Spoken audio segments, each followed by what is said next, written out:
BDO. Enfin, j'estime que mon rôle, c'est de faire vivre les valeurs de la boîte.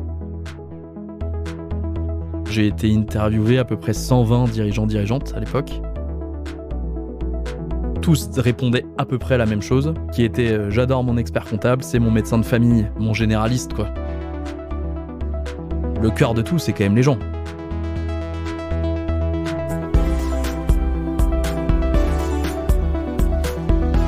Bienvenue dans Coulisses de CEO, le podcast qui met à nu les dirigeants. Je suis Arnaud Naudan et dans chaque épisode, avec mes invités, on décrypte les challenges des leaders d'aujourd'hui et de demain. Bonjour et bienvenue dans ce nouvel épisode de Coulisses de CEO. Aujourd'hui, je suis très heureux d'accueillir Arthur Waller, le cofondateur de Penny Lane, une licorne française qui offre une solution SaaS de gestion financière et comptable pour les entreprises. Avant Penny Lane, Arthur avait cofondé Pricematch, une entreprise proposant un logiciel SaaS destiné aux hôtels pour optimiser leurs tarifs, qui fut par la suite acquis par Booking.com en 2015. Arthur a grandi dans la banlieue parisienne. Il est diplômé de Polytechnique et Sciences Po, et avant de se lancer dans l'entrepreneuriat, il a travaillé pour des institutions de premier plan comme le FMI et Goldman Sachs. Je suis très heureux de le recevoir aujourd'hui. Salut Arthur. Salut Arnaud, merci beaucoup pour ton accueil. Écoute, merci à toi. Je suis très heureux de t'avoir aujourd'hui sur le podcast. Ravi d'accueillir une nouvelle licorne française. Je vais te féliciter au départ, on en parlera, mais très heureux que tu puisses nous raconter l'histoire de Penny Lane et puis ton ambition pour cette entreprise. Avant cela, est-ce que tu peux nous parler un peu de tes débuts, de tes études, enfin l'environnement dans lequel tu étais ? Alors, j'ai grandi effectivement dans l'ouest parisien. J'étais au lycée international à Saint-Germain-en-Laye. Ma mère, elle est allemande, c'est pour ça. Fait beaucoup de sport. Malheureusement, J'en fais moins de nos jours. Je sais que toi, t'en fais encore beaucoup. Encore beaucoup. Tu fais quoi, toi ? Moi, j'ai fait du foot et athlé. Ma génération 98, donc je rêvais de devenir footballeur professionnel. J'étais capitaine, je jouais 6 ou stopper. Et ensuite, quand j'ai fini du coup le lycée, je suis parti faire une licence de maths à Jussieu et à Sciences Po, en double licence. Et ensuite, je suis parti 1 an à l'étranger, aux États-Unis, dans le cadre de l'échange universitaire de Sciences Po, à NYU. J'ai fait de la finance. Je suis revenu, je suis parti en master d'économie, économétrie. J'ai fait des stages que j'ai pas aimés. Et du coup, c'est ça qui m'a poussé à partir dans l'entrepreneuriat. C'était un peu en réaction à du coup, ce dans quoi j'aurais dû bosser si j'avais suivi un peu la voie royale de mes études. Notamment pas mal de collègues de chez Goldman Sachs qui disaient je vais faire ça 3-4 ans, puis monter une boîte. Et je voyais qu'ils n'arrivaient pas, en fait, au bout de 3-4 ans, parce que tu gagnes trop de sous. Tu peux plus en sortir. Voilà. Ouais. Et du coup, je me suis dit, moi, j'ai rien à perdre. Et avec mes potes de lycée et de fac, c'est un peu le bon moment. On n'a pas de frais, on n'a pas de famille à l'époque. Et donc, on va essayer de monter une boîte. Donc ça, c'était en 2012, pendant notre césure, du coup, de master. Avant cela, enfin, si on vient sur tes études, parce que tu as fait de l'économie, tu as fait des maths, Sciences Po, X, comment est-ce qu'on doit l'analyser, là, ça, aujourd'hui, avec un peu de recul ? Moi, j'ai un profil très généraliste. J'aime bien comprendre comment les choses fonctionnent ensemble. Par contre, j'ai pas forcément la patience de creuser à fond un truc, quoi. Pour le coup, je pense que, tu vois, là, maintenant, on est dans le monde de la compta, c'est un truc assez complexe, même d'un point de vue sociologique, de comprendre les grands mouvements de fond, quels sont les besoins des utilisateurs, etc. Et je pense que c'est quelque chose que j'ai appris dans ces études-là. Mais ouais, plutôt profil généraliste, pas trop spécialiste. Après, ma passion à la base, c'est l'économie, qui est aussi assez généraliste. Enfin, je me souviens de mon premier cours d'économie, notamment microéconomie, où on nous a expliqué que le but de la microéconomie, c'était d'expliquer les comportements humains. Et je pense que c'est ça un peu ma passion, c'est d'essayer de comprendre comment les choses fonctionnent, pourquoi les gens font des choix A ou B. Et du coup, en tant que manager d'une boîte aujourd'hui, en fait, ça a des implications sur tout. Comment tu fais la bonne organisation, les bons incentives, l'humain, on va dire, les organisations humaines, quoi. Tu as fait ces stages FMI, Goldman. C'est le fait que ça te plaise pas qui t'a poussé à te lancer dans l'entrepreneuriat. Qu'est-ce qui te plaisait pas, en fait ? Alors, je pense qu'il y avait le côté très, très grosse organisation où j'avais l'impression de pas avoir d'impact, d'être vraiment un numéro. Un numéro. Ça, c'était un point. Et le côté aussi ne pas être au contact de la réalité. Alors, chez Goldman Sachs, moi, je faisais de la recherche éco. En gros, j'avais des assureurs qui disaient je pense que j'ai envie d'investir sur, je sais pas moi, les boîtes qui sont plus exposées à la croissance chinoise, des choses comme ça. Et moi, je devais faire des recherches Excel et voir comment, par le passé, les boîtes plus exposées à la croissance chinoise avaient surperformé ou pas. Et alors c'est ce que j'aime bien dans le métier de la compta, dans ton métier du conseil, c'est on est au contact de clients, quoi. On a des vraies problématiques du quotidien des boîtes, et il me manquait ça, quoi. D'accord. Dans les marchés, c'est très dur de rendre le truc tangible, quoi. À quel moment t'es venu vraiment le switch de dire ok, c'est pas pour moi, je me lance? Et surtout le sujet en fait. Est-ce que t'avais déjà le sujet avant de te lancer, ou est-ce que tu t'es dit finalement je veux créer ma boîte, peu importe le sujet, et tu l'as trouvé après? Bah, c'est option 2. Et c'est très différent du coup dans le cas de Penny Lane. Dans la première boîte, c'était juste on a envie de monter une boîte. C'était ça qui nous excitait. Et du coup, on a plutôt réfléchi à qu'est-ce qu'on sait faire, qu'est-ce qu'on a appris dans nos études. On a appris à faire des algorithmes d'économétrie, et donc on va chercher une idée qui correspond à notre savoir-faire. Et donc moi, j'avais entendu parler d'une start-up américaine quand j'étais en échange qui faisait du pricing dynamique des tickets de matchs de baseball. Et donc à l'époque, on s'est dit on va faire la même chose pour les matchs de tickets de matchs de foot, pour l'Opéra de Paris, etc. On a présenté ce projet à l'incubateur de Sciences Po. Et dans le jury de l'incubateur, tu avais un monsieur qui nous a dit votre truc c'est sympa, mais moi j'ai un hôtel et ça pourrait aussi s'appliquer aux hôtels. Allez voir mon fils qui gère l'hôtel, je suis sûr que vous pouvez l'aider à mieux pricer les chambres. Et c'est comme ça, en fait, un peu par hasard, qu'on est tombé dans le milieu hôtellerie en se rendant compte que c'était un plus gros marché que la billetterie. Ouais. Mais tu vois, encore une fois, du coup, après, on s'est dit, il y a un truc super. On a été voir 200 hôtels le premier été, en porte-à-porte dans Paris, en leur disant comment vous faites vos prix actuellement. Si nous, on fait ça comme ça, est-ce que vous achetez, quoi? Est-ce que ça vous intéresse? Ils ont tous dit oui. Mais on n'est pas parti vraiment du besoin. On est plus parti on a une idée, on veut valider que notre idée, elle est cool. Là où, pour le coup, dans le cas de Penny Lane, on est vraiment parti, on n'avait pas d'idée, et on allait plutôt voir des gens en leur demandant quel est ton problème, mais sans avoir rien à valider en amont, quoi. Tu peux nous dire Price Match avant qu'on passe à Penny Lane? Donc c'était un logiciel qui permettait aux hôtels de fixer leur prix et d'optimiser le pricing des chambres. C'est ce qu'on appelle le yield management. En gros, c'est très pratiqué dans l'aérien. Chez Air France, tu as des armées d'ingénieurs qui construisent des modèles de ça. Et comme l'hôtellerie, c'est un marché qui est beaucoup plus éclaté, les hôtels, ils font ça plutôt à la main, sur Excel. Alors, les grands groupes hôteliers comme Accor, ils ont des revenus managers, on appelle ça, qui ont des modèles, etc., mais qui étaient aussi à l'époque sur Excel, pour la grande majorité. Et donc, nous, on est venu démocratiser ce qui se faisait dans l'aérien pour la masse des hôtels, quoi. Et vous étiez les premiers à le faire? En fait, tu avais 2-3 acteurs anglo-saxons qui avaient fait des outils très compliqués, très chers. Et nous, on était les premiers à le rendre en mode SaaS et démocratique, quoi. Donc pas très cher, facile à installer, facile à utiliser. Et donc concrètement, ça permettait aux hôtels d'avoir le bon pricing pour optimiser leur En fait, l'hôtel, il se connectait sur Price Match, et l'interface, c'était un calendrier. Et pour chacune des journées, des nuits à venir, il voyait son prix actuel, le prix de ses concurrents, son taux de remplissage et notre recommandation de prix. Et s'il zoomait, il allait voir d'où la recommandation elle venait, quels étaient les événements sur cette nuit-là dans sa ville, le rythme de remplissage, est-ce qu'il venait de prendre beaucoup de résa d'un seul coup, ce genre de choses, quoi. D'accord. Tu l'as développé jusqu'où, en fait, cette boîte? Donc, alors, à l'époque, il n'y avait pas du tout l'écosystème startup que tu as aujourd'hui. Donc, nous, on a fait un crédit étudiant. On était 6 amis de lycée et de fac. On a emprunté chacun 12 000 euros. Et on a eu une subvention de la ville de Paris, 30 000 euros. Et avec ces 100 000 euros, on a vécu 18 mois. On se payait pas, c'était des stagiaires. On a, en 18 mois, du coup, eu le temps d'avoir des premiers clients payants. Et à l'époque, tu as un fonds d'investissement qui s'appelle Partech qui est venu nous voir et qui nous a dit votre truc, c'est intéressant. Nous, on connaissait rien au fonds, etc. Qui a décidé d'investir 1 million d'euros et qui surtout nous a beaucoup poussé à structurer les choses, à professionnaliser les choses. Nous, on était étudiants, donc on faisait les choses le plus lean possible. En fait, on s'est rendu compte après que tu avais 3-4 concurrents qui s'étaient créés en même temps dans le monde, aux États-Unis, aux Pays-Bas, etc. Et que si on voulait gagner, il fallait accélérer, surtout côté commercial. Et donc, on a recruté, à partir de ce moment-là, pas mal de commerciaux. On a commencé à signer de plus en plus de clients. On a signé le groupe Accor pour tous ces hôtels Ibis dans le monde. C'est un business où on a été assez vite à l'international parce que tu as beaucoup plus de besoins pour un hôtel dans une grande ville qu'à la campagne. Donc, c'était beaucoup plus simple de signer un hôtel à New York que de signer un hôtel à Dijon. Donc, très vite international, on a racheté un petit concurrent hollandais. Au bout de 3 ans, on s'apprêtait à relever des fonds. Donc ce qu'on appelle une série A. Et à ce moment-là, il y a Booking, un peu par hasard, qui est venu nous voir et qui nous a dit « j'ai envie de vous racheter ».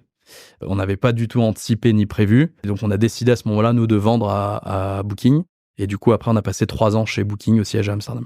Tu nous dis que finalement Booking est arrivé comme ça, donc tu vois, pourquoi l'avoir vendu et pourquoi pas avoir relevé, essayer de le développer davantage, enfin. Premier point, je pense que c'est qu'ils nous ont fait peur. Donc à l'époque, ils nous ont dit, si vous nous laissez pas vous racheter, on va développer une copie de ce que vous faites. Et nous, on a 2500 account managers qui parlent à tous les hôtels dans le monde tous les jours. Et du coup, on va aller distribuer le même produit. A posteriori, je pense Il n'y avait pas de barrière à l'entrée, enfin, tu penses que... Il y avait une barrière à l'entrée techno, mais ils ont 2000 développeurs. Ouais. Quoi. A posteriori, j'aurais pas dû avoir peur, parce que je vois quand même que, en fait, eux, ça aurait été une goutte d'eau dans leur business, qui est quand même la Reza, qui leur amène des fortunes. Et donc, ils auraient jamais mis tout le cœur à l'ouvrage que nous, on pouvait mettre, parce que nous, c'était notre cœur de métier. Mais on avait 25 ans, ça fait un peu peur. C'est aussi un acteur assez moderne. Si je prends le parallèle, le monde de la compta, si aujourd'hui, il y avait un éditeur qui venait me voir en me disant je vais faire un logiciel comptable, j'aurais moins peur, je pense, parce que c'est des acteurs peut-être moins tech. Booking, c'est vraiment une belle boîte tech. Ils savent faire du logiciel. Donc quand ils te disent on va développer quelque chose, ils peuvent faire peur. Ça, c'était le premier point. Et le deuxième point, c'était qu'à l'époque, pour nous, c'était ça changeait notre vie. Et du coup, on s'est dit ça change notre vie. Plus le fait que si tu vends ta boîte, t'as quand même assez souvent, tu vas aller bosser dans la boîte qui te rachète. Et on s'est dit, s'il y a une boîte dans le secteur de l'hospitality où on a envie, où ça nous fait plaisir d'aller bosser 2-3 ans, c'est bien Booking. Parce que c'est une boîte qui avait le même ADN que nous, très tech, très produit. Et donc, tout ça, mis bout à bout, on a ça dit qui oui. vous a fait, qui vous a fait switcher. La valo est publique ou Alors, c'est très compliqué de donner une valo parce que c'est des deals un peu compliqués. Ils rachètent une partie au début et des actions ensuite. Mais en gros, un peu moins de 100 millions d'euros. Ouais, donc quand même une très très belle réussite pour cette première expérience. Donc, tu es resté 3 ans derrière Il est resté 3 ans à Amsterdam, au siège là-bas. Et on a adoré les 3 ans là-bas. T'as pas retrouvé un peu ce qui t'avait gêné dans tes stages, enfin, tu vois, le côté grand groupe, là? Alors, je pense que mécaniquement, tu peux faire ce que tu veux. T'as forcément un peu plus d'inertie qui arrive quand t'as un grand groupe. Mais non, la culture de boîte de Booking est très, très, très différente de la culture de boîte de Goldman Sachs ou du FMI. Je pense que déjà, c'est une boîte qui met le client, l'utilisateur au centre, ce qui n'était pas forcément le cas ailleurs. Et avec si tu prends les 3 traits de la culture, c'était client au centre, très data-driven, extrêmement data-driven, parce qu'on est dans un business chez Booking. Celui qui convertit le mieux sur son site, c'est celui qui peut payer le plus à Google en amont et qui, du coup, rafle un peu la mise. Et donc, c'est ça leur force. C'est vraiment une machine à faire ce qu'on appelle des A/B tests, à tout le temps itérer sur ce qui marche le mieux. Et troisième point, c'était le côté très décentralisé. Alors moi, c'est vraiment le truc qui m'a surpris en étant là-bas, c'est que un product manager chez Booking, il a carte blanche, quoi. Il fait ce qu'il veut. Et je dis souvent aux gens qu'on recrute chez nous, c'est 90% de la culture de boîte Penny Lane, elle est inspirée de la culture de boîte Booking parce qu'on a vraiment adoré. Et par contre, pour moi, pour avoir une organisation très décentralisée, il faut que tu aies une stratégie très claire, que tous tes collaborateurs ils comprennent cette stratégie, qu'ils aient accès aux chiffres pour qu'eux-mêmes, quand ils prennent une décision, ils puissent suivre si ce qu'ils sont en train de faire va dans le bon sens ou pas. Et après, chez Booking comme chez Penny Lane, il faut quand même un pilote dans l'avion. Et dans leur cas et dans le nôtre, ce qui est assumé, c'est que le pilote, c'est le product manager, qui n'est pas un dictateur, il manage personne. Par contre, son rôle, c'est de prendre les inputs de tout le monde et à la fin de trancher, quoi. S'il faut trancher, s'il y a un arbitrage à faire. On va revenir à ces sujets de culture, mais avant cela, donc tu restes 3 ans à Amsterdam. C'est quoi ces périodes d'earn-out et donc tu quittes à ce moment-là avec déjà l'idée Penny Lane? Non, donc on a passé 3 ans. Les premiers 18 mois, j'ai bossé sur l'intégration du produit Price Match chez Booking. Et les 18 mois suivants sur d'autres produits de Booking. On avait une petite particularité, c'est qu'on n'avait pas d'objectif chiffré. On devait juste être présent dans leur note. C'était marcher à la confiance, quoi. Et donc, on a été complètement intégrés. Donc après, moi, j'ai bossé sur d'autres pans du produit Booking, notamment tout ce qui était pricing. Enfin, Booking a commencé à faire des commissions dynamiques. Jusque-là, ils avaient un taux de commission fixe. Moi, j'ai bossé sur un produit de rendre dynamique le taux de commission sur d'autres pans de la plateforme. Quel est le regard que tu portes sur cette première expérience, là maintenant, avec le recul? Moi, j'ai adoré. Enfin, je pense que j'ai appris énormément là-bas. Déjà, bosser avec des gens géniaux et super bons. Une expérience aussi sociologique intéressante parce que j'ai eu des managers un peu de tous les pays. En 3 ans, j'ai dû avoir 4 ou 5 managers, 2 Américains, un Anglais, un Italien, un Hollandais. Et du coup, tu vois un peu toutes les cultures différentes aussi en style de management. Et après, moi, j'ai adoré Amsterdam, ça c'est autre chose, mais je trouve que les Hollandais sont quand même... on a des trucs à leur envier, quoi. Ils sont très, très cash, très directs, très pragmatiques, et ils se remettent beaucoup en question. Je pense que c'est une des forces de Booking. Enfin, en permanence, on nous disait, si on se remet pas en question, on risque de se faire prendre le marché. Bon. Et ils ont une capacité du coup de réaction pour une boîte de cette taille-là, encore une fois. Tu vois, quand Airbnb est arrivé, c'est quand même une menace un peu sérieuse. Menace. Ils se sont adaptés, ils ont mis en place toute une nouvelle organisation à une vitesse assez impressionnante, quoi. Ouais. Et ils sont toujours là, ils vont bien. Donc, Ouais. Pourquoi on est parti du coup? C'était d'une part le côté quand même toujours un peu goutte d'eau, enfin numéro dans une... c'est 15 000 salariés. Ouais. Et puis après, famille, amis à Paris. Du coup, volonté de rentrer en France. Donc tu rentres en France et démarre l'histoire Penny Lane. Tu peux nous parler du départ, enfin de la genèse du projet? Alors on a pris quand même 9 mois de pause. Et au bout de 9 mois, on s'est dit, bon, c'est cool, mais on a envie de remonter un projet ensemble, avec la même équipe du coup. 5 des 6, ouais, voilà. Okay. Et le 6e, du coup, a relancé un autre projet entrepreneurial de son côté. Et on se dit aussi que si on le remonte pas là ensemble, le projet, au bout de 2 ans, chacun aura suivi son chemin et que ce sera trop tard et que c'est un peu, faut saisir l'occasion. On a eu une approche du coup beaucoup plus scientifique pour la phase d'idéation que la première boîte. On s'est fixé 3 critères. Donc il y avait un critère, c'était on veut un gros marché. Cette fois-ci, on n'a pas envie de rester 3 ans, on a envie d'être là pour 20-30 ans. Et donc, faut qu'on s'ennuie pas. Deuxième critère, c'était un marché où la tech fasse la différence, parce qu'on estime que c'est ça que notre savoir-faire principal, faire du logiciel. Et troisième critère, qui est peut-être plus inhabituel, c'était on voulait un marché de remplacement. En gros, notre plus grosse frustration avec Price Match, c'était que 80% des hôtels qu'on allait voir nous disaient ton produit il est génial, mais aujourd'hui je fais mes prix sur Excel et Excel c'est gratuit et toi tu coûtes 200 € par mois. J'ai pas envie de payer pour toi. Et du coup, on s'est dit on veut un marché où les gens ils ont déjà intériorisé le fait qu'il faut payer pour un logiciel.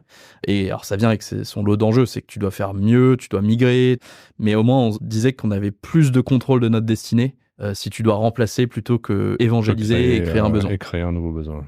Ça nous a mis à peu près quand même 5 mois d'arriver à l'idée Penny Lane. On avait un peu 3 grands moyens de trouver des idées. C'était appeler des gens plutôt B2B, donc, parce que le logiciel, c'est quand même plus B2B. Appeler des dirigeants de boîtes autour de nous, dirigeantes, et leur demander quels sont tes problèmes au quotidien. On avait une autre méthode qui était de regarder des boîtes qui cartonnaient dans d'autres régions du monde et voir si c'était réplicable, entre guillemets, en Europe. Et troisième méthode qui était voir s'il y avait des innovations réglementaires qui pouvaient donner lieu à des marchés. À l'époque, un de nos modèles, c'était par exemple Captain Train, je sais pas si ça te parle, qui avait profité du fait que la SNCF devait ouvrir sur la vente de tickets, casser ce monopole-là. Et du coup, il y avait une place à prendre, Flixbus avec les bus, voilà. Et du coup, c'est la première méthode qui a marché, où en allant interroger des gens autour de nous, on leur demandait quels sont tes problèmes. Souvent, on nous répondait compta, pilotage financier, il y a un truc à faire. On s'est dit, il y a un truc, mais on sait pas du tout quel est le problème à résoudre, par où faut le prendre. Et du coup, moi, j'ai été interviewé à peu près 120 dirigeantes à l'époque. Encore une fois, j'avais rien à leur... Petite boîte, grande boîte... TPE, PME. J'avais rien à leur vendre. Donc, c'était vraiment, explique-moi comment tu fais ta compta, ta gestion, qu'est-ce qui marche bien, qu'est-ce qui peut être amélioré, quels outils tu utilises, comment tu as choisi ton expert comptable, tout ça. Et la bonne nouvelle, c'est que les 120, il y a d'autres idées que j'ai testées pareil où chacun disait un truc différent. Donc là, t'as pas de pattern, tu peux pas, toi, monter une boîte si chacun a une idée différente. Et là, sur les 120, tous répondaient à peu près la même chose, qui était j'adore mon expert comptable, c'est mon médecin de famille. Mon enjeu, c'est pas du tout de le remplacer, de l'automatiser ou quoi que ce soit. C'est de mieux bosser avec lui ou avec elle. Et en gros, quand on creusait, c'était j'aimerais mieux collaborer en ayant une donnée partagée entre mon expert comptable et moi. Et donc nous, c'est ça la mission qu'on s'est donnée depuis le début, c'est construire cette plateforme qui réunisse l'expert comptable et son client pour avoir une source de vérité financière comptable unique, partagée. Je fais le rapprochement, les grosses boîtes, elles ne nous ont pas attendu pour faire ça, elles ont déjà mis SAP, des gros ERP, mais la TPE, PME, souvent, elle a un peu mal servi sur ce côté-là, et donc nous, c'est ça qu'on vient résoudre comme problème. La solution, tu l'avais, entre guillemets, à la suite de tous ces entretiens, ou elle a évolué? Ok, tu as identifié le problème, il y a un sujet pilotage sur les petites boîtes, mais entre cette première idée et finalement le produit tel que vous l'avez aujourd'hui, il y a eu combien d'itérations? Enfin, quel a été le process là-dedans? Pour le coup, il n'y a pas eu beaucoup d'itérations. En fait, dès le début, on s'est dit, c'est pas non plus une idée de génie qu'on est en train d'avoir. Donc, on s'est demandé pourquoi personne l'a fait avant. Et on s'est rendu compte que la complexité, elle venait du fait que un comptable et un non comptable voient le monde de façon un peu différente. Le comptable, il réfléchit plutôt avec des objets comptables que sont une balance fournisseur, des écritures, du lettrage, un exercice fiscal. Alors que le dirigeant d'entreprise, souvent, il réfléchit plutôt facture, transaction, payé, Cash. pas payé, cash, trésor. Et on s'est rendu compte que si tu demandes à des ingés de construire un outil comptable, ils vont architecturer le truc d'une façon complètement différente de si tu demandes à des ingés de construire un outil de gestion. Et que la plupart des cas, dans l'histoire, les gens, ils ont d'abord construit soit un outil de compta, soit un outil de gestion. Et au moment où ils se sont dit, tiens, on va aller raccrocher des wagons, en fait, ils se rendent compte que l'architecture, elle est incompatible. Et c'est quasiment impossible de raccrocher les wagons. Et donc, on s'est rendu compte, après, t'es jamais sûr à 100%. Le challenge technique, c'était que dès le début, il fallait construire les deux côtés et faire que quand un ingé ou un product manager concevait une fonctionnalité côté dirigeant ou côté cabinet, ils réfléchissent tout de suite à quoi ça devait ressembler de l'autre côté. Et en gros, tu te mets un peu un boulet au pied en faisant ça, parce que tu te crées de la complexité. Si tu construis juste un côté, t'hérites pas de la complexité de l'autre, quoi. Je te donne un exemple concret, mais si le restaurateur, je lui dis au moment où il paye sa facture, désolé, tu peux pas marquer payer, parce qu'en compta, on est lettré ou on n'est pas lettré, et la transaction elle n'est pas encore arrivée, il va dire, il y a plein d'outils en ligne gratuits où je peux marquer ma facture payée, quoi. Le problème, c'est que ces outils en ligne, ils n'ont pas la contrainte de la compta, la traduction. La traduction comptable. Tout l'enjeu, c'est de faire que les deux se Donc, tu as rapprochent. rassemblé deux mondes qui utilisaient pas forcément le même langage. C'est ça. Et après, on s'est aussi rendu compte, ça je l'ai peut-être découvert plus tard, que tu avais une barrière à l'entrée. Tu as des anglo-saxons qui ont fait un peu ça, que ce soit Intuit, Xero, qui sont des plateformes qui ont réussi à réunir le comptable et le dirigeant d'entreprise.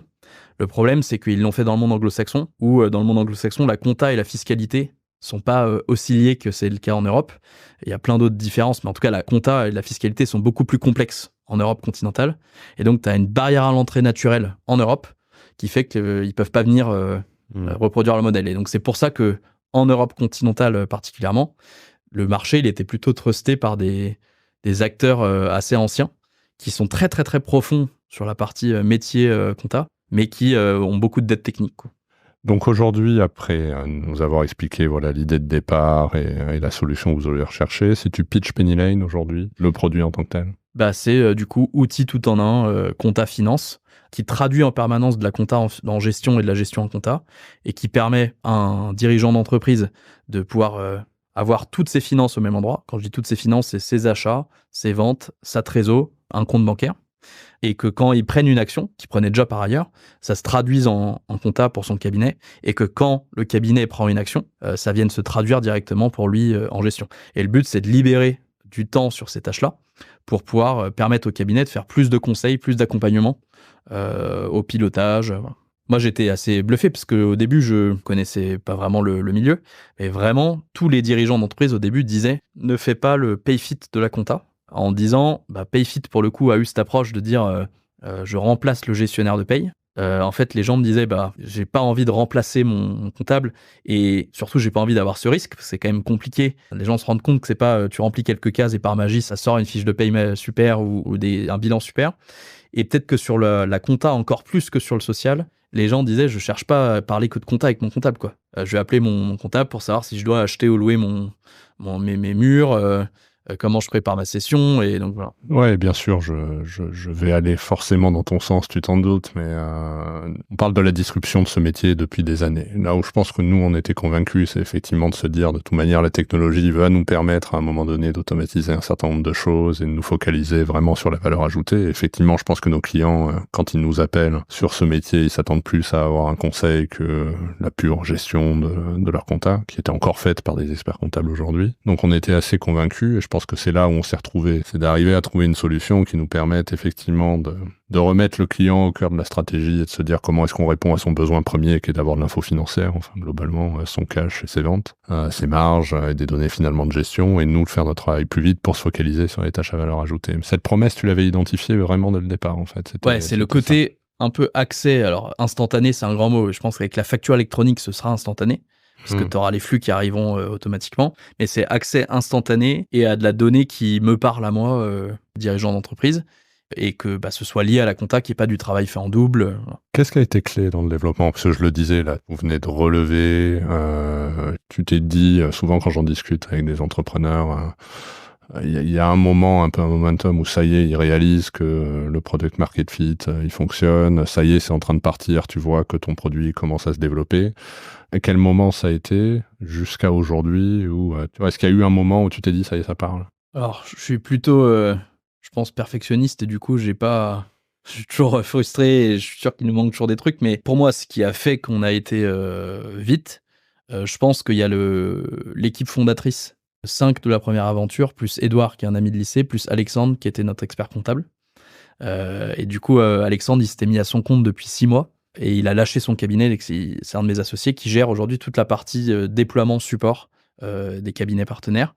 Et le fait qu'on soit 7, ça fait qu'on n'a pas eu aujourd'hui, on a recruté que 3 personnes en plus dans le COMEX. Et je vois que c'est très dur de trouver des gens pour composer ton COMEX.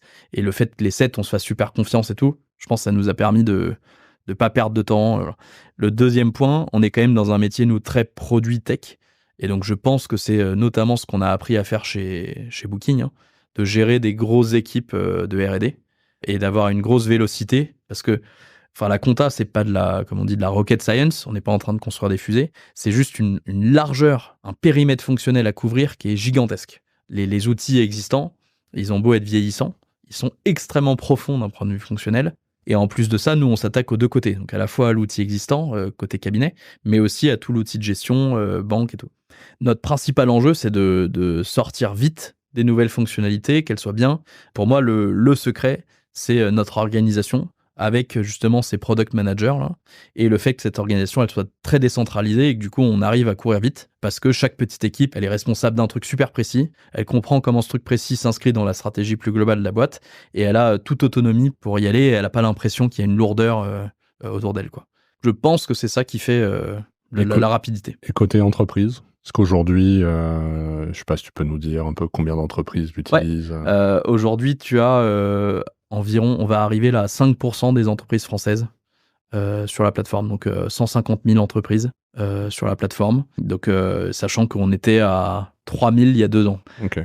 Donc ça a fait x50 en 2 ans. Donc voilà, un développement exponentiel. Là, comment tu l'expliques ça, que ça aille aussi vite? Nous, vraiment, après la croissance, ce qui va vite, c'est le choix de la stratégie de croissance, c'est le fait de travailler avec les cabinets d'expertise comptable. Quand tu veux t'adresser au tissu des TPE, PME, tu as un peu deux choix. Ouais, c'est soit tu fais de l'acquisition directe, ce que fait un acteur comme Conto, par exemple, qui met beaucoup de sous dans la pub, que ce soit la pub en ligne, la pub dans le métro, etc.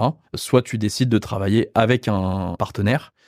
Et donc, nous, dans notre cas, on a choisi de travailler avec les cabinets d'expertise comptable. Je dirais que c'est long à mettre en place parce que tu dois parfaitement aligner les intérêts, tu dois construire un outil, encore une fois, très complet. Par contre, moi, je suis convaincu que c'est beaucoup plus puissant, un peu différent par rapport aux outils, on va dire, historiques. Nous, on se dit que tu as un côté ce que payent les cabinets d'expertise comptable en outils de production comptable. Puis tu as ensuite ce que les entreprises payent en outils de gestion financière. Et puis tu as aussi toute la partie services financiers, compte bancaire, le paiement, le crédit, ce genre de choses. Et nous, notre stratégie, c'est de bosser avec les experts comptables pour pouvoir permettre demain aux experts comptables d'équiper leurs clients à la fois en outil de gestion qui est bien branché à l'outil du cabinet, mais aussi demain peut-être en services financiers qui sont pareil bien branchés au cabinet. On se voit nous comme un acteur d'infrastructure. Et donc ça, c'est l'objectif en France et si possible demain, Europe continentale, parce qu'on pense que partout en Europe, tu as un peu la même configuration de marché que ce que tu avais en France. Par exemple, si tu compares Europe, États-Unis... Pour le coup, je pense que les acteurs anglo-saxons que j'ai mentionnés tout à l'heure, donc Intuit, Xero, c'est des acteurs qui ont déjà fait un peu ce que nous, on est en train de faire en Europe. Encore une fois, chez eux, c'est différent. C'est plus simple, entre guillemets, parce que t'as pas la partie fiscalité, t'as pas la révision, t'as pas tout ça. Moi, j'ai beaucoup moins de valeur. Si demain, j'arrive avec le produit que j'ai aux États-Unis, j'ai moins de valeur Que ce que tu peux en apporter que ce que en je peux Europe. apporter en Europe. Le marché, il est gigantesque. Hein. Le plus gros éditeur de logiciels en Europe, c'est SAP, qui est plutôt pour les grosses boîtes. Ça pèse à peu près 200 milliards d'euros. Si tu prends Intuit, qui est le SAP pour les petites boîtes dans le monde anglo-saxon, ça pèse aussi 200 milliards. Mais l'ambition, c'est d'aller challenger un SAP Non. Demain Non, Ouais. c'est d'être le SAP des petites et moyennes. Quoi. Dans la stratégie, c'est clairement énoncé, c'est les TPE. Ouais, c'est les nous, PME. on a un plafond de verre. On n'est pas un ERP. Une des convictions que j'ai, c'est que tu t'en rends pas forcément compte, mais ta stratégie que tu as au début, elle te met des plafonds de verre. Quand tu es éditeur de logiciel, notamment, parce que tu vas architecturer ton logiciel en faisant des hypothèses fortes. Nous, notre hypothèse, c'est qu'on sert les TPE, PME et les cabinets. Quand tu sers les TPE, PME, tu dois avoir un produit assez plug and play. Il faut pas que tu aies des développements dans tous les sens custom. Or, quand tu veux aller vendre SAP, Salesforce, c'est des environnements où tu as des intégrateurs qui viennent faire des développements à l'intérieur de ces logiciels-là. Nous, aujourd'hui, on n'a pas ça. On a des API, mais tu peux pas venir faire du dev custom dans Penny Lane, quoi. Et donc, de toute façon, déjà, on s'est mis une barrière de verre comme ça. Tu vois, juste pour partager 2-3 éléments, nous, quand on commençait à déployer, je pense qu'on était le premier des grands cabinets à bouger. On voit vraiment, à la fois dans nos équipes et chez les clients, la valeur ajoutée. Dans le modèle, on voit très bien que c'est partagé, en fait, finalement, entre Penny Lane, le conseil et le client. Je dirais, par rapport à cette ambition-là, comment ça se passe avec les acteurs historiques du marché? J'imagine qu'ils sont pas, enfin, ils vous ont vu arriver avec un côté, là, pour le coup, on va nous disrupter, donc ils vont répondre. Cette concurrence-là entre les différents acteurs, comment est-ce que tu la gères? C'est quelque chose pour toi? C'est un souci même? C'est dans votre strat, j'imagine que vous devez regarder. Alors, moi, j'estime qu'on est dans un marché où ce qui fait la diff, c'est le produit, plus que peut-être tout autre marché, parce que notamment côté cabinet, tu utilises le produit 8 heures par jour, quoi. Et donc, tu peux pas mentir à tes utilisateurs ou à tes clients. C'est pas parce que tu fais un super truc marketing, que tu mets des montagnes de sous sur la table que tu vas réussir à gagner des clients. Et pour moi, les acteurs historiques sur le marché sont pas des boîtes produits tech. C'est plutôt des boîtes qui ont fait beaucoup de M&A, qui ont racheté plein de briques, qui sont plutôt bonnes en product marketing. Mais peut-être que je me trompe, hein, mais je crains pas trop. Du coup, j'ai l'impression qu'ils ont aussi une dette technique. C'est pas de leur faute, mais quand t'as acheté 15 produits, t'as certains des acteurs qui sont multi-pays, ils ont genre 40 gammes de produits, quoi. Et donc, c'est ingérable. Tu peux pas continuer de faire maintenir. C'est des vieilles techno. Enfin, le cœur de tout, c'est quand même les gens. Il faut attirer les bons développeurs, les bons data scientists, etc. Aujourd'hui, les bons développeurs qui sortent d'école, ils ont envie de bosser sur des technos modernes, ce genre de choses. Donc, t'as ce challenge inné, quoi, entre guillemets, chez eux. Donc, moi, c'est plus une question de temps. C'est plus combien de temps les acteurs établis résistent que quelle va être leur réaction. Après, on a la chance, entre guillemets, que les acteurs en place, ils appartiennent plutôt à des fonds de private equity qui, du coup, sont pas trop là pour non plus investir en R&D et plutôt là pour juste valoriser. Je pense que ces acteurs-là ont pensé que ça allait nous prendre 15 ans avant d'avoir un produit qui allait pouvoir les challenger. Et ça, ils ont, je pense, fait cette erreur-là. Enfin, moi, typiquement, je regarde beaucoup plus comme concurrence les contos, plutôt les autres nouveaux acteurs qui prennent le problème par un autre côté que les acteurs historiques du monde de la compta. Et si tu étais investisseur dans un des acteurs historiques, là, parce que malgré tout, tu vois, comme tu le dis, ils ont des fonds.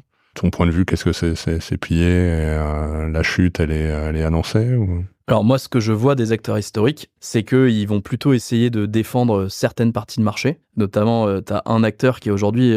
en fait, si tu regardes le marché en France, les experts comptables, notamment, dépensent beaucoup moins en logiciels que les entreprises. Et en gros, du coup, ça vaut uniquement le coût, d'un point de vue rationnel, de continuer à investir dans ton produit cabinet pour experts comptables, si jamais il est couplé à un outil de gestion entreprise. Sinon, et c'est le cas des acteurs historiques, en fait, ils investissent uniquement dans les produits directs entreprises, plutôt pour de la PME, parce que c'est là qu'ils gagnent le plus de sous.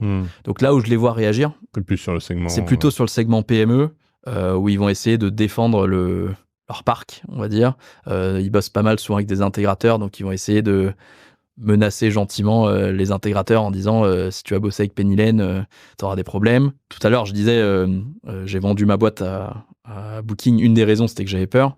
Aujourd'hui, j'ai pas peur, quoi, clairement. Encore une fois, peut-être que je me trompe, mais je pense que ce qu'on fait est radicalement différent. Je vois que déjà nous-mêmes, en contrôlant toute la chaîne, c'est déjà très très dur. On a nos boulets aux pieds là de raccrocher les wagons. Si tu fais du M&A, je crois, enfin ils en ont déjà fait. Ils ont déjà tous les acteurs historiques, ils ont des outils des deux côtés. Ils ont jamais réussi à raccrocher, quoi. Du coup, il y a une question qui me vient plus pour revenir à toi personnellement.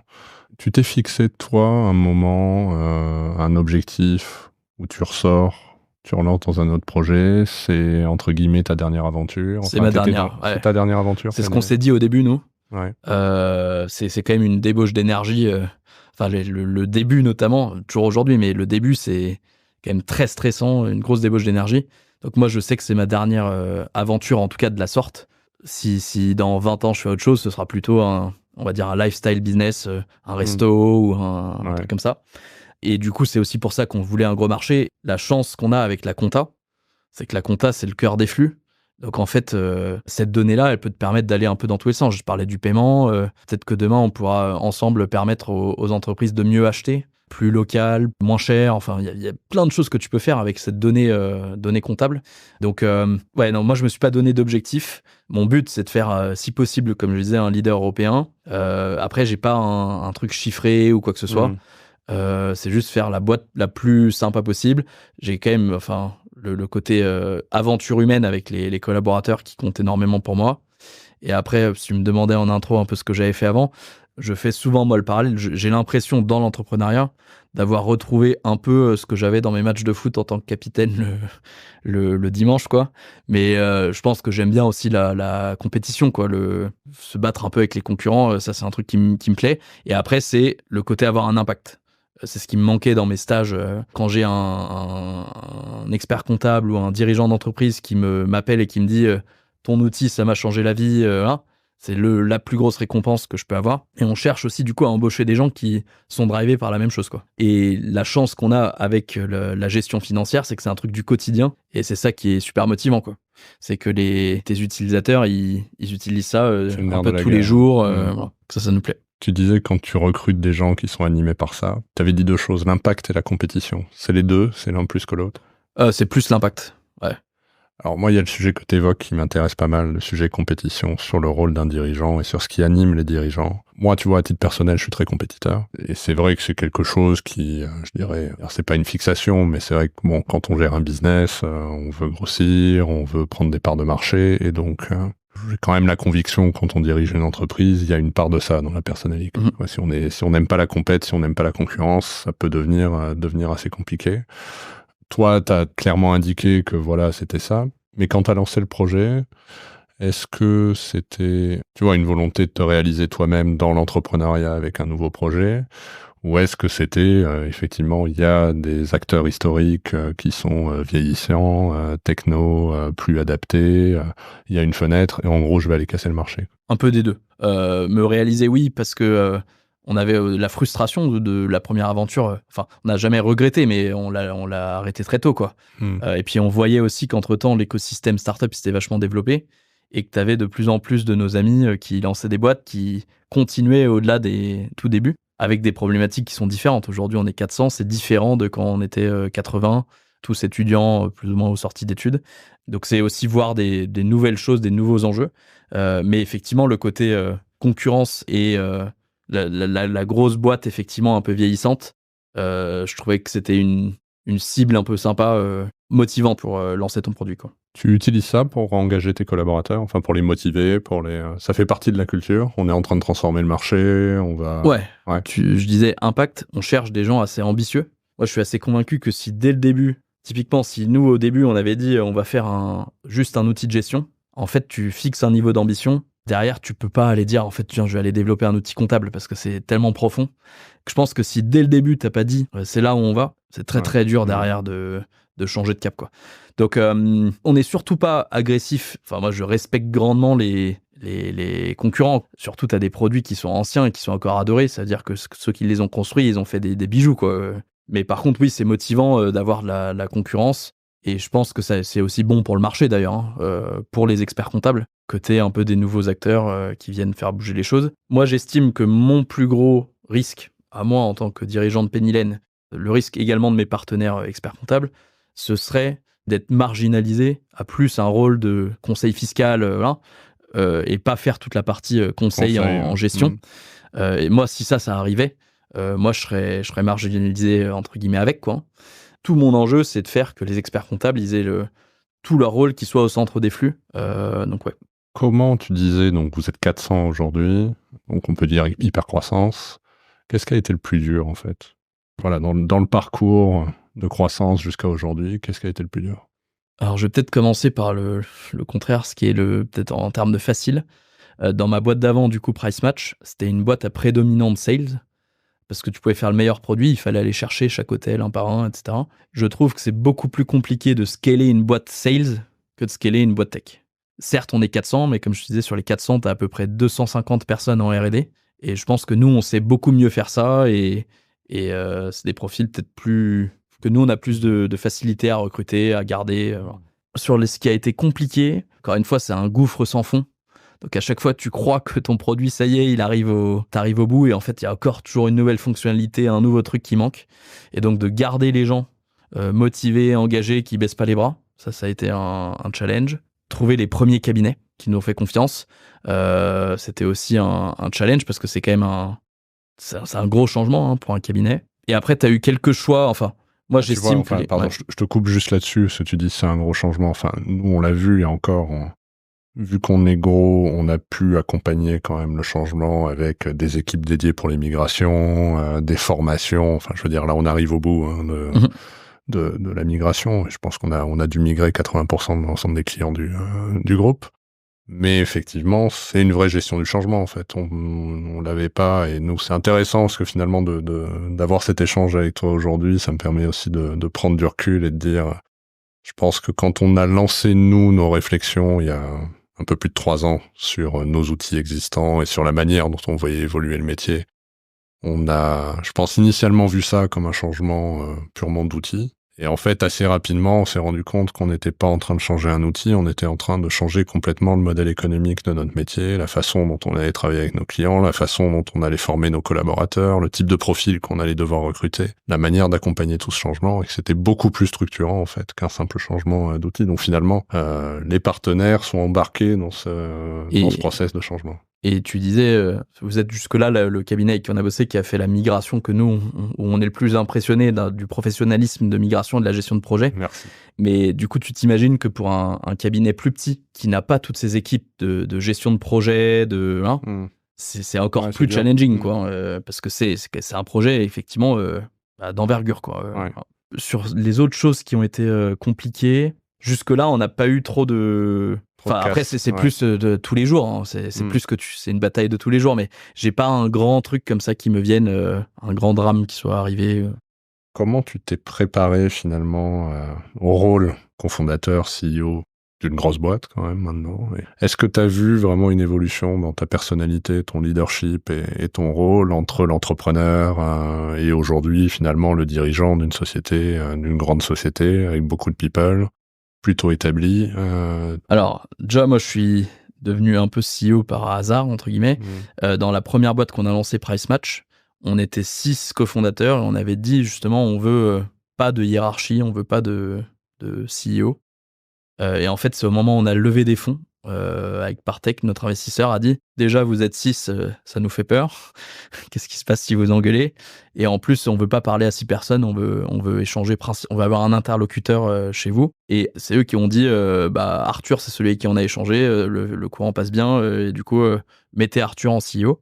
Après, je pense que c'est dans mon tempérament, j'aime bien embarquer les gens avec moi, en fait. Et c'est ce que je fais bien, c'est d'embarquer les équipes en trouvant aussi ce qui parle à chacun, l'aventure motivante qui va entraîner les gens. Après, sur qu'est-ce qui a échangé, je pense que je suis moins tendre peut-être aujourd'hui. Je pense qu'il faut quand même à un moment faire des choix. Et j'arrive à faire des arbitrages quand il le faut, ce que je faisais peut-être pas autant avant. Comme on est les 7, moi, j'ai pas d'équipe que je gère vraiment au quotidien. Sur les 7, en fait, tu en as 5 des cofondateurs qui ont vraiment leur département, leur business unit. On est 2 qui n'avons pas d'équipe à proprement parler. Mon équipe, c'est le COMEX. Tu gères le COMEX. Je gère voilà.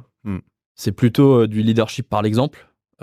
J'estime que mon rôle, c'est d'avoir la connaissance 360 de ce qui se passe dans la boîte. Parce que chacun des autres, qu'il le veuille ou pas, il finit un peu dans son silo avec son département. Ouais. Et du coup, il en faut un ou une qui touche encore un peu à tout pour voir si on n'est pas en train de surinvestir ou de sous-investir dans un domaine ou dans un département par rapport aux autres de façon relative. Et si on n'est pas en train de perdre un peu notre âme, notre culture, montrer aussi un peu l'exemple sur les valeurs de la boîte. Typiquement, de garder l'utilisateur, le client au centre de tout. Donc moi, c'est plus ça mon rôle selon moi. Je dirais pas qu'il a évolué énormément. J'aime bien voir un peu tout ce qui se passe. Forcément, à 400 personnes, tu peux plus voir tout ce qui se passe. Donc il faut que tu lâches un peu et il faut que tu choisisses tes combats. Chose que je faisais peut-être pas au début où j'arrivais encore à voir tout ce qui se passait. Mais sinon, pas changé beaucoup.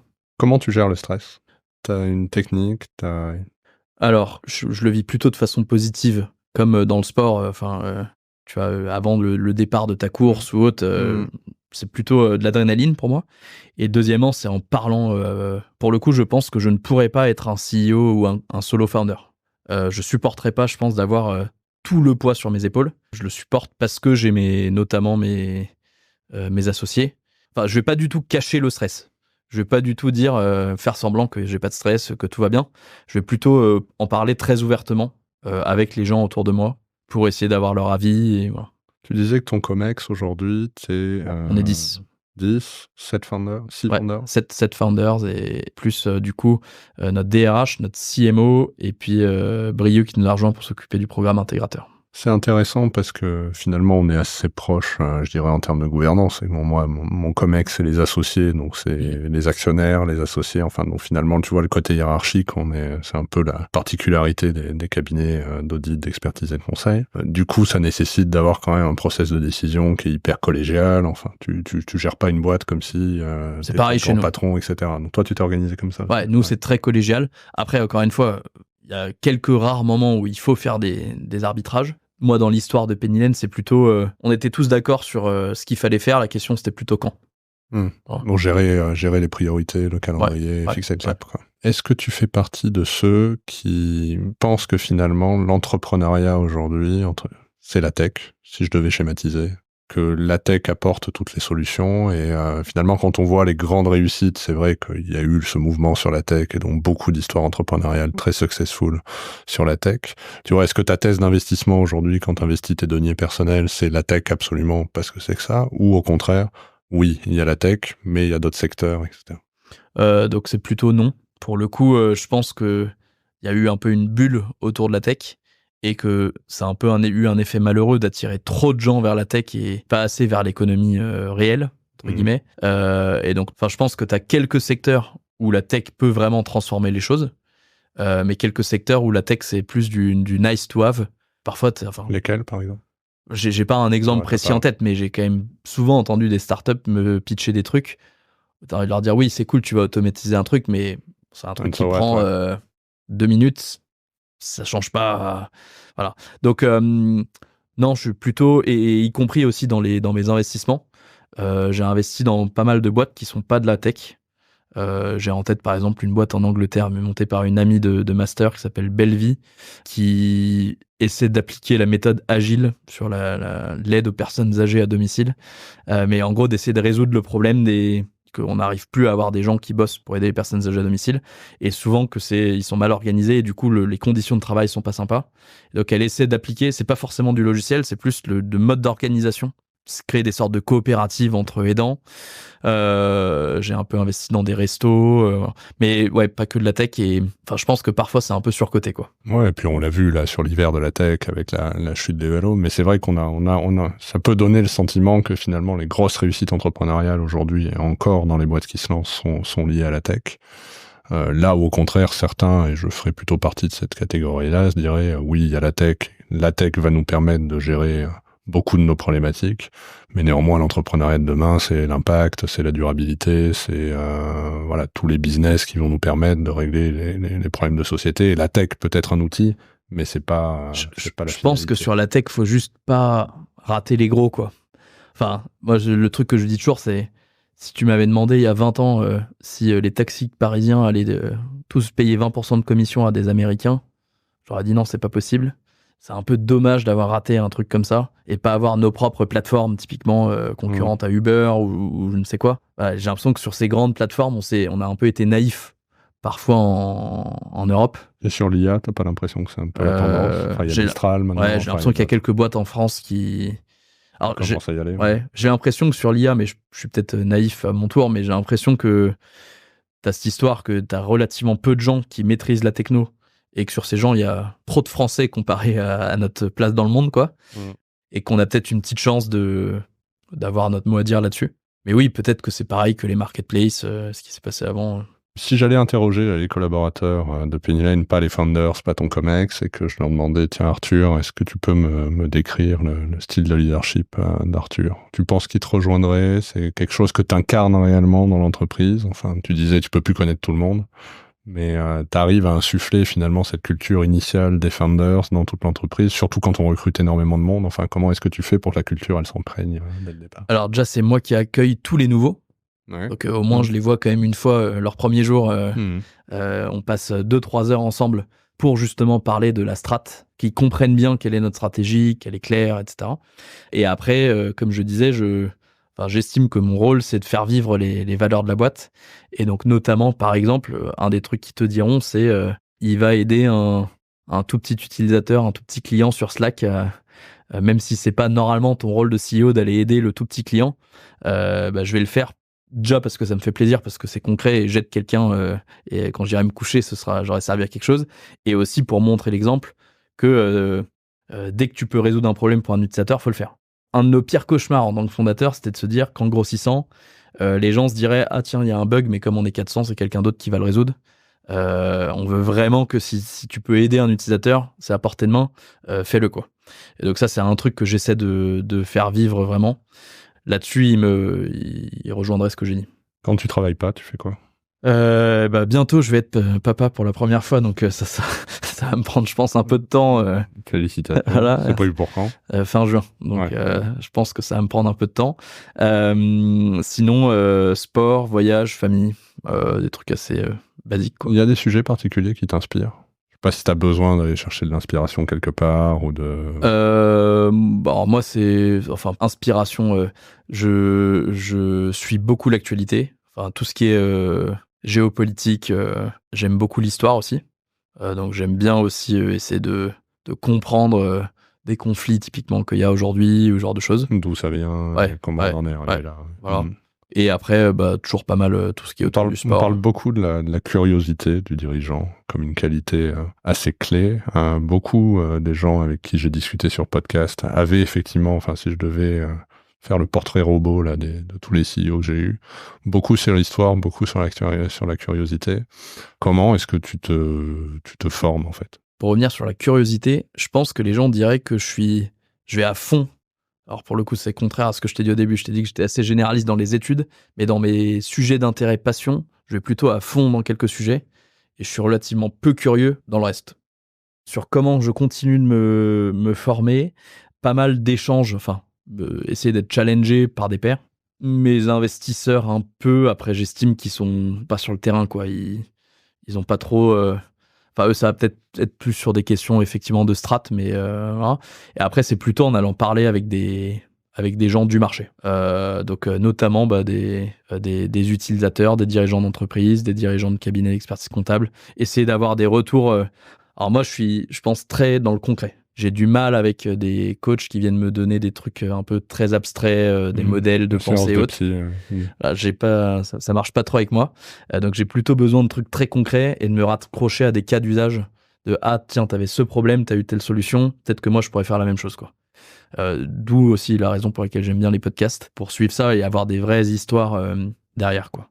Après, essayer de lire. Et c'est vrai que quand j'ai été à quelques événements avec d'autres dirigeants de start-up tech, je trouve que c'est toujours un peu abstrait aussi. Enfin, chacun dit un peu, c'est un peu chacun bombe le torse, mais t'en tires pas du ultra concret. Au final, je préfère parler d'économie réelle.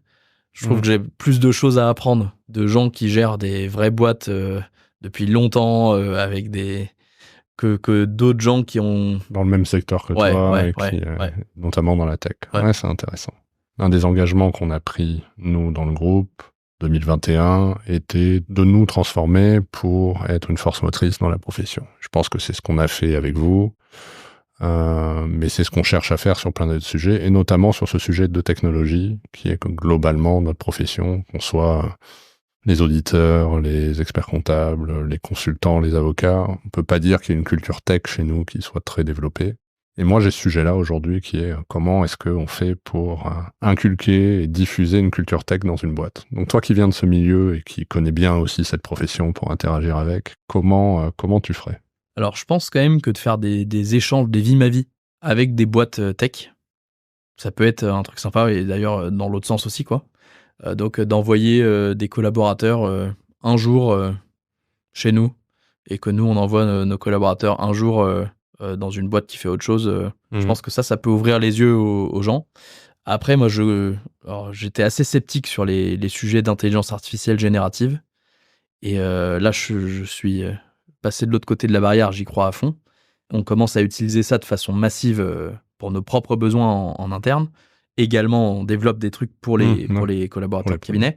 Et je trouve qu'un des trucs qui est magique justement avec l'IA générative et avec les outils que tu as maintenant à disposition, c'est que des gens qui ne sont pas tech peuvent construire des produits tech assez magiques, quoi. Donc moi, j'ai un exemple, j'ai un ancien collaborateur comptable qui bosse chez nous, qui est en support cabinet, chef de projet qui aide les cabinets, qui a construit, alors on a une plateforme qui s'appelle Dust, une boîte française, qui te permet de créer un chatbot, plein de chatbots en interne sur des besoins très précis. Et donc lui, il a par exemple créé un chatbot qui permet, une fois que tu as eu un call avec un cabinet, de résumer l'appel et les prochaines étapes, etc.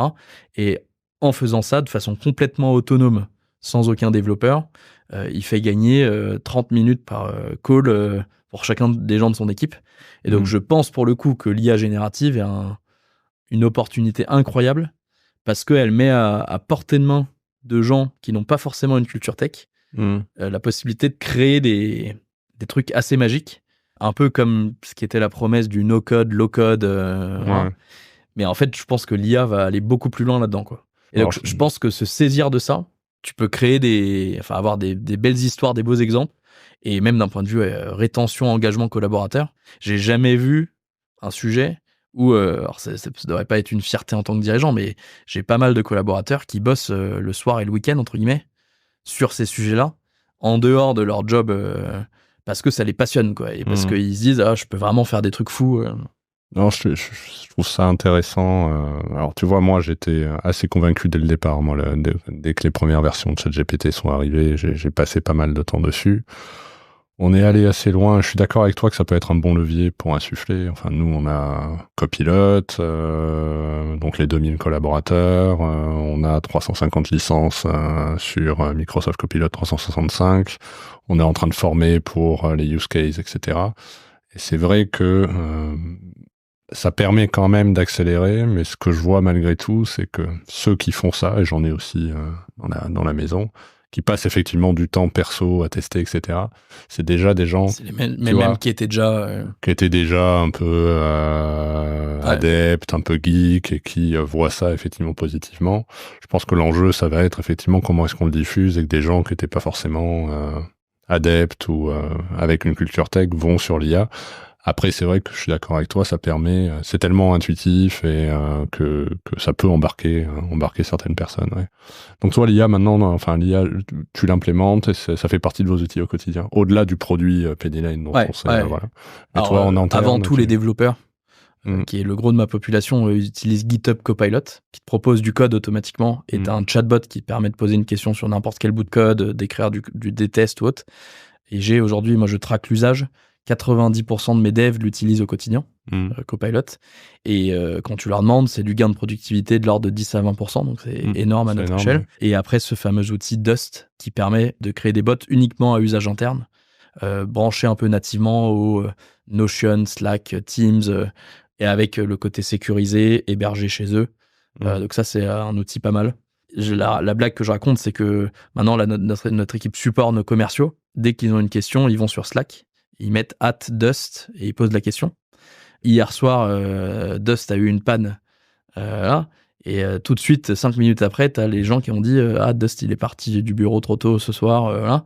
Enfin, si au bout de 5 minutes l'outil, les gens se rendent compte qu'il est pas là, c'est quasiment ça sert, le quotidien. Quoi. Merci beaucoup d'avoir été avec moi toi. aujourd'hui. Je te souhaite le meilleur. De toute manière, on se revoit très régulièrement. Et puis pour ceux qui nous écoutent, on se donne rendez-vous la semaine prochaine pour un nouvel épisode. Merci Arthur, salut. Merci Arnaud. Merci beaucoup d'avoir écouté cet épisode de Coulisses de CEO. Je vous donne rendez-vous la semaine prochaine avec un nouvel invité. Pour ne manquer aucun épisode, abonnez-vous sur votre plateforme d'écoute préférée et partagez l'épisode parce que le podcast, finalement, c'est comme les valeurs d'une entreprise, ça se partage.